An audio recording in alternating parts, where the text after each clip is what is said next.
pour ma deuxième vidéo, donc une vidéo qui m'a été vraiment beaucoup demandée. Je pense que c'est la plus demandée depuis le début de ma chaîne et depuis que je suis sur TikTok. Vidéo FAQ où je dois répondre à toutes vos questions. Alors je me suis noté vos questions ici pour avoir tout sous la main, comme ça on enchaîne. Et je vais essayer de faire vite parce que sinon on y est jusqu'à demain. Donc d'abord j'espère que tout le monde va bien et je tenais à vous remercier parce que vous êtes vraiment beaucoup à me suivre maintenant. Je pense qu'on est 36 000 maintenant sur TikTok et sur Instagram ça fait que monter. Donc vraiment, je vous remercie du fond du cœur pour tous vos messages, pour toutes les personnes qui me soutiennent réellement. Tous vos messages, je les écoute, je les entends et franchement, ça me fait vraiment plaisir. Donc on va commencer avec la première question, celle qui me revient le plus souvent, c'est quel est ton parcours scolaire? Alors mon parcours scolaire, rien, mais alors aucun lien avec l'automobile. J'ai commencé donc, comme tout le monde, primaire, collège. Et après, au lycée, je suis partie donc en seconde générale. Ensuite, j'ai fait une première technologique parce que le général, j'aimais pas du tout vraiment tout ce qui est, en fait, je suis pas quelqu'un de très scolaire. Vraiment, moi, tout ce qui est, moi, j'avais vraiment du mal avec l'école. Et du coup, je voulais plus le côté professionnel, mais je voulais pas partir en pro non plus. Donc, j'ai dit technologique en STMG, donc marketing. Ça va forcément m'aider, j'aurai des bases pour ce que je vais faire plus tard parce que je savais pas du tout à ce moment-là que j'allais travailler dans l'automobile ni la vente. Mais avant je faisais un petit peu de vente textile, etc. J'ai ma marque de vêtements, donc je me suis dit bon ça peut toujours me servir. Donc je suis partie en première STMG, terminale STMG, marketing. Donc je suis quand même allée jusqu'au bac, c'était important pour moi. J'ai obtenu mon bac. Et après ça, quand j'ai obtenu mon bac, j'ai arrêté les cours, j'ai pas voulu continuer. Du coup, c'était pour moi une aubaine déjà d'être arrivée jusqu'au bac parce que franchement, j'allais plus en cours vraiment. Je pense que la terminale, j'ai dû faire même pas la moitié de l'année. Vraiment même pas, je pense que j'ai fait le tiers de l'année. L'année après mon bac, du coup, j'ai travaillé avec mon papa. C'est-à-dire que mon papa a un atelier de marquage textile, broderie, publicitaire, tout ce qui est signalétique. En fait, il touche un peu à tout. Et c'est un milieu qui me plaisait parce que j'ai toujours ce côté créatif. Franchement, j'aime bien créer des choses, les produire, etc. Donc, j'ai voulu lancer ma marque de vêtements, ce que j'ai fait. Donc, vous pouvez aller voir. D'ailleurs, en barre d'infos, je vais vous mettre. J'ai fait une marque de sweat. Et d'ailleurs, je vais bientôt sortir les doudounes. Donc voilà, j'ai fait un petit peu ça pendant 1 an et demi, il me semble. Jusque-là, je touchais pas aux voitures. Et après ça, je sais pas pourquoi, ça m'est venu. En fait, au début, je faisais la personnalisation de sneakers. Je personnalisais un petit peu des chaussures. Et je me suis dit, mais putain, sur une voiture, ça doit être un truc de fou de personnaliser une voiture. Et en plus, c'est au moment où moi, j'allais avoir ma voiture. J'avais déjà mon permis, mais j'avais une voiture toute pourrie et j'allais vraiment acheter ma première voiture potable, quoi. Et du coup, j'ai commencé à m'intéresser, etc. Et je me rappelle, mon beau-frère m'a prêté sa voiture en tant que cobaye pour lui faire mon premier covering dessus. Donc, j'ai commencé sans formation, sans rien. J'ai voulu faire comme ça. J'ai fait mon programme sur le truc, je vais vous mettre des photos. J'ai fait mon programme, j'ai marqué la voiture et j'ai kiffé. Vraiment, j'ai kiffé de la programmation jusqu'au marquage, jusqu'à la finition. J'ai vraiment kiffé faire ça. Donc je me suis dit, c'est ça que je veux faire, pas autre chose. D'accord? C'est ma voie, c'est comme ça.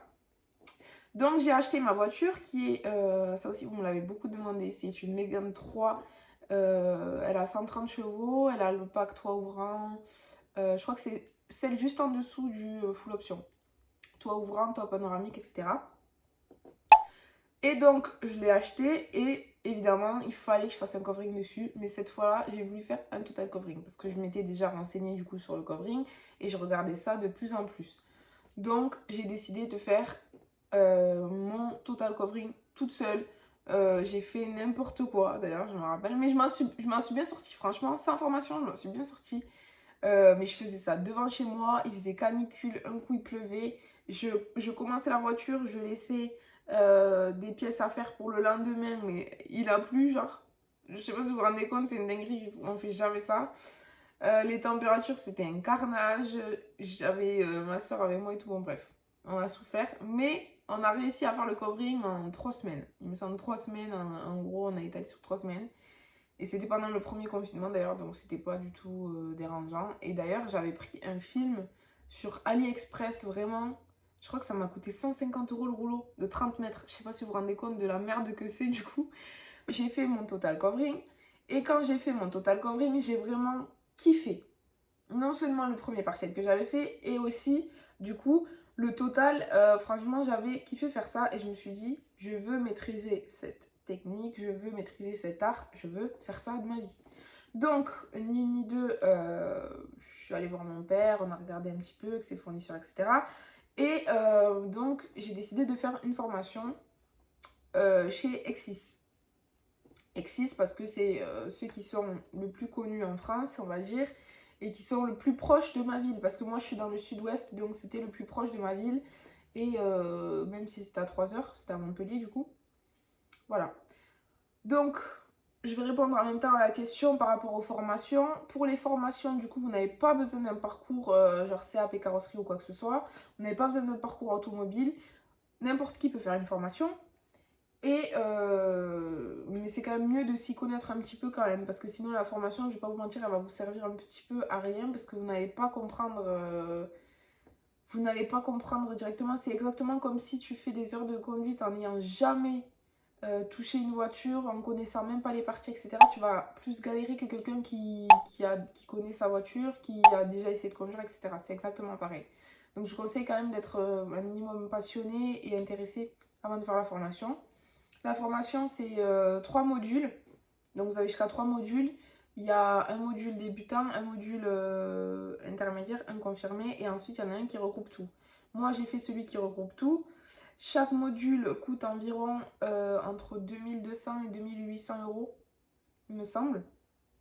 Et vous n'êtes pas obligé de faire tous les modules. Je suis partie faire ma formation. La formation, ça a duré 5 jours.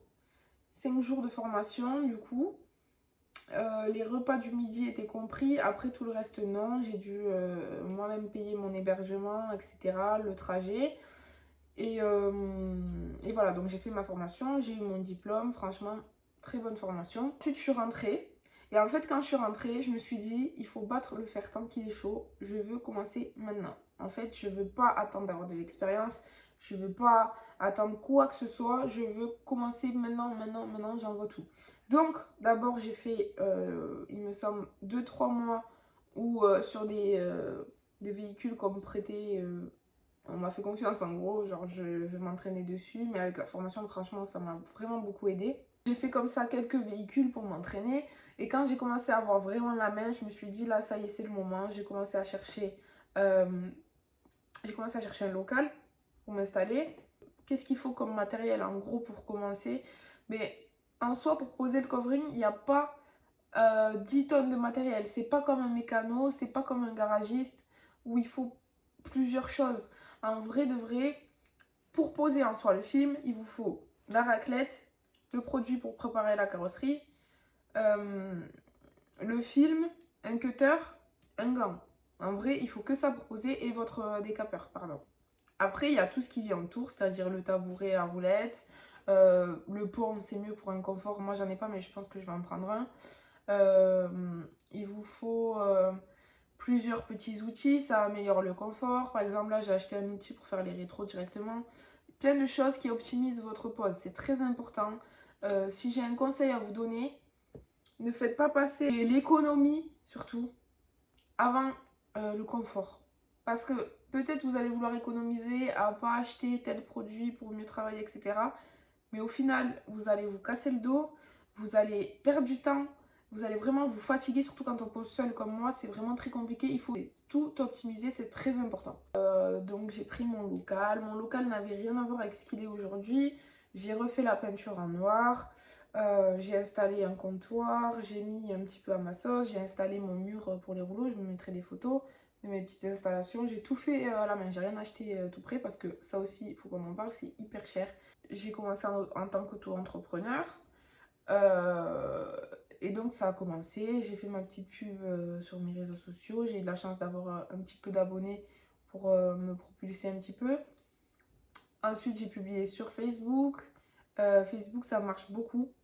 je suis servie du marketplace sans dépenser de sous, hein. D'abord gratuitement. Marketplace, j'ai publié dans les groupes de Rasso, les groupes automobiles, les groupes de vente autour de chez moi, etc. J'ai fait ma petite pub et j'ai commencé à avoir mes premiers clients. Ensuite, mes premiers clients m'ont ramené d'autres clients et après, c'est vraiment le bouche à oreille qui fait marcher ce genre d'activité. C'est vraiment plus le bouche à oreille qu'autre chose. Donc, petit à petit, ça a pris. Ta journée type, c'est quoi? Alors, ma journée type, ça va dépendre des chantiers que j'ai. Par exemple, si j'ai un chantier total covering, il faut entre 8 à 10 jours pour l'effectuer, sachant que je suis seule. Donc, c'est-à-dire que cette semaine-là, je ne vais faire que ça. À partir du moment où le client me dépose la voiture, je ne vais m'occuper que de ça jusqu'à la date butoir. Si j'ai pas de total covering, j'ai des chantiers partiels, c'est-à-dire soit un covering partiel, un covering qui n'est pas sur la totalité de la carrosserie, souvent c'est des motifs ou des logos, etc. Soit justement des véhicules d'entreprise, des camions, plombiers, tout ce qui est voilà, camion publicitaire. Soit je vais avoir par exemple des rétroviseurs, je vais avoir l'intérieur avec le tableau de bord, etc. Soit je vais avoir le toit à faire, soit les logos, le déchromage. Le déchromage aussi total, ça se fait beaucoup, je fais beaucoup de déchromage. Ça fait partie de ce qu'on me demande le plus. Ensuite, je fais aussi la peinture des jantes, la rénovation et la peinture des jantes. Voilà, je gère aussi à côté ma marque de vêtements, donc je fais plusieurs choses en même temps en vrai. Donc quand j'ai pas de total covering, je touche un peu à tout. Par exemple, le matin, je vais faire des feux teintés. L'après-midi, je vais commencer des jantes que je vais finir sur, voilà. Je réceptionne les véhicules, je les renvoie, etc. Est-ce qu'une fille est dérangeante dans ce milieu? Parce que je suis une fille et j'ai envie de me lancer. Alors, j'ai envie de te dire au début, franchement, ça passait pas. Les gens n'avaient pas confiance en moi. J'ai eu beaucoup de clients qui m'ont demandé de parler au patron. C'était très gênant parce que c'est moi. J'ai beaucoup de clients qui ne comprenaient pas que c'était moi qui allais faire leur voiture. Alors que si, on m'a dit et du coup il va faire comment? Alors que c'était moi, clairement. Et à ce moment-là, c'est très gênant d'hésiter à lui dire non mais c'est moi ou pas, tu vois. C'est vrai que les gens ils ont du mal. Ils ont du mal d'autant plus parce que je suis pas un garçon manqué. Vraiment, si encore j'étais un garçon manqué, peut-être que ça les dérangerait pas autant, mais de me voir préparer, etc., ils se disent oh là là, qu'est-ce qu'elle va faire sur ma voiture celle-là? Donc c'est vrai qu'au début, ça passait pas trop, mais maintenant j'ai pris confiance en moi. Au début, j'avais du mal justement à me faire confiance, à démarrer, à me sentir légitime de faire ce que je faisais. Mais maintenant, franchement, j'ai pris le pli et je regrette vraiment pas de m'être lancée. Et au final, être une femme, c'est plus un atout qu'autre chose pour moi. On m'a demandé est-ce qu'il faut s'y connaître en mécanique? Non, pas forcément en mécanique. Je suis pas mécanicienne, je m'y connais pas forcément en mécanique. Après, moi j'ai appris à démonter. Les pièces qu'il fallait démonter. Au final, c'est pas sorcier. Voilà. Mais après, à part démonter un pare-choc, des feux, à part si tu fais un total avec les intérieurs, il faut démonter dans ce cas-là, il faut démonter les portes, etc. Jusqu'à maintenant, on m'en a pas demandé. Mais sinon, faut pas sortir de Saint-Cyr, quoi. Franchement, tu peux très bien te débrouiller, même si tu sais pas démonter. Et je sais qu'il y en a qui font appel à des mécaniciens, etc. quand il faut démonter pour démonter leurs pièces. Voilà. Moi, je fais tout toute seule, donc voilà. La question, combien t'es payé? Alors, j'ai pas de salaire fixe, en fait, parce que ça dépend des mois, ça dépend du nombre de chantiers que je vais avoir, ça dépend du type de chantier que je vais avoir. Donc, je peux pas avoir un salaire fixe, non, sachant que je suis pas employée. Je gagne selon mon travail. Si je travaille pas, j'ai pas. C'est ça aussi. Donc se lancer en auto-entreprise, c'est bien, mais il faut l'assumer parce que si tu travailles pas, si tu tombes malade, etc., t'es pas payé. Donc, voilà. C'est le seul inconvénient que... Ensuite, on m'a demandé quels sont les avantages de travailler seul plutôt qu'en entreprise. Alors, quels sont les avantages d'ouvrir son propre garage? Et pourquoi j'ai pas eu peur de le créer? Parce que tout simplement, déjà, moi, je suis quelqu'un de très autonome. Et comme je vous ai dit, même ma scolarité s'est mal passée parce que je ne supporte pas dépendre des autres. Je ne supporte pas devoir aux autres. Je ne supporte pas avoir une autorité. C'est terrible, mais je ne supporte pas avoir quelqu'un au-dessus. C'est-à-dire, je ne me voyais pas aller travailler pour quelqu'un, je ne me voyais pas faire ça. C'est dans ma nature. Peut-être que c'est par rapport à mon père aussi, parce que j'ai toujours suivi mon père et mon père a toujours été indépendant. Même ma mère aussi, on a toujours entrepris dans ma famille. Donc pour moi, c'est quelque chose de logique en fait. Si je travaille pour quelqu'un, je préfère me tuer à la tâche pour moi que pour quelqu'un. Et d'autant plus qu'un travail comme le mien, ben, c'est hyper physique, c'est hyper compliqué le covering. Ça veut dire que tu es payé à l'heure quand tu es salarié. Après, ça dépend des boîtes, il y en a qui payent au forfait, etc. Mais tu es payé à l'heure. Je ne me vois pas être payé au SMIC pour effectuer un covering qui est très compliqué. Parce qu'aussi, je veux garder le contrôle de tout. Je ne me vois pas non plus m'associer avec quelqu'un parce que j'ai envie de garder, peut-être collaborer, il n'y a pas de souci. D'ailleurs, c'est un des projets que j'ai en ce moment sur Paris. Mais m'associer, je peux pas, j'ai trop de mal en fait. J'ai pas envie de. J'ai monté tout de toutes pièces. C'est vraiment. C'est ma vie en fait. Ce garage, c'est ma vie. Et c'est le projet de ma vie. Et j'ai pas envie de le laisser entre les mains de quelqu'un. En fait, quand tu t'associes à quelqu'un, tu lui donnes l'occasion de détruire ce que tu as créé. Et ça, je pourrais jamais le donner. Jamais à personne, je pourrais donner ce pouvoir-là. Donc, pour moi, c'est hors de question de m'associer pour le moment. Aussi parce que par rapport au travail que je fais, si je m'associe avec quelqu'un, j'ai pas envie de subir. En fait, on va pas tous poser pareil. Chacun a ses techniques, chacun a sa façon de poser, chacun a le souci du détail ou pas. Mais en fait, j'ai pas envie de subir la pose de quelqu'un. C'est-à-dire, par exemple, je vais m'associer ou avoir un salarié. Et par exemple, il va pas poser comme moi j'aurais fait. Ça, c'est un truc qui va me déranger par rapport au client. Parce que c'est mon nom, mais c'est pas moi qui ai fait le travail. Moi, je veux en fait m'engager, que ce soit du bon ou du mauvais. Un retard ou au dernier moment, une partie qui se déchire, t'as plus assez de films, donc tu dois retarder l'échéance, etc. Tout ça, je veux en être responsable. C'est-à-dire que je ne veux pas subir la responsabilité de quelqu'un d'autre. Si je fais bien le travail, j'en suis responsable. Et donc, je prends le mérite. Si j'ai fait une erreur, j'en suis responsable et donc je me prends les conséquences. Mais je préfère honnêtement être en possession de tout le contrôle. Franchement, pour moi, c'est le mieux pour les métiers comme ça. Pour finir cette vidéo, pour pas qu'elle soit trop longue, vous m'avez demandé des conseils pour ceux qui veulent se lancer. Pour les conseils, croyez en vous. La confiance en vous, c'est le plus important. La confiance en vous vous fait tout faire. D'accord? La motivation. C'est un métier qui nécessite la motivation vraiment plus que n'importe quel métier. La passion. C'est un métier. Je dirais que si vous n'êtes pas passionné, si en soi le covering et pas juste les voitures, parce que tu peux aimer les voitures, mais le covering, ça va te saouler. C'est vraiment un truc qui saoule, on va pas se mentir. Des fois, même moi, j'en ai vraiment ras-le-bol. C'est un truc, il faut s'acharner, recommencer. Des fois, tu recommences une pièce plusieurs fois. Mais c'est comme ça, il faut le faire dans tous les cas.